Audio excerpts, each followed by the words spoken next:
नाशिक विधान परिषदेसाठी गोकुळ गीतेंच्या पाठिंब्यासाठी प्रयत्न सुरू। गिरीश महाजन, सामंत, दादा हुसेनची गोकुळ गीतेंसोबत चर्चा। सकारात्मक निर्णय होईल, उद्या गुड न्यूज मिळेल, गिरीश महाजनांची प्रतिक्रिया। नाशिकमध्ये भाजप बंडखोर प्रसाद हिरेंची निवडणुकीतून माघार। गिरीश महाजन आणि उदय सामंत यांच्या मनधरणीला यश। गोकुळ गीतेंचा मात्र अद्याप पाठिंबा नाही। छगन भुजबळांकडून राज्यसभेच्या जागेवरून नाराजी व्यक्त। मी कबड्डीचा खेळाडू, बुद्धिबळाचा नाही, भुजबळांचं सूचक वक्तव्य। तर दुसऱ्यांच्या मुलांना जो न्याय तोच मलाही मिळावा, पक्षाकडे मागणी। बारामतीचे नगरसेवक किशोर मासाळ यांची राष्ट्रवादीतून हकलपट्टी। अजित पवार मेला त्याचा मला फरक पडत नाही, मासाळांचं वक्तव्य।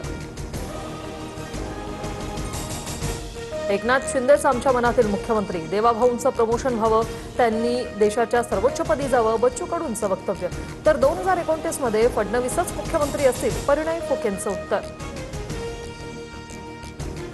पुणेकरांवर पाणी कपातीचं संकट, दिवसाआड पाणी पुरवठा होणार, पाणीसाठा कमी झाल्यानं निर्णय। पालिका आयुक्तांची माहिती, पुढील सोमवारपासून पाणी कपात होण्याची शक्यता। पुण्यातील मुंढवा जमीन प्रकरणात शीतल तेजवानीला जामीन मंजूर। 2 लाखांच्या जात मुचलक्यावर मुंबई हायकोर्टाकडून जामीन। मान्सूनच्या आगमनानंतर राज्यातील विविध भागात जोरदार पावसाच्या सरी। जळगाव, अमरावती, सोलापूरमध्ये वादळी पाऊस। अमरावतीत वादळी वाऱ्यामुळे झाडांची पडझड। विशाखापट्टणम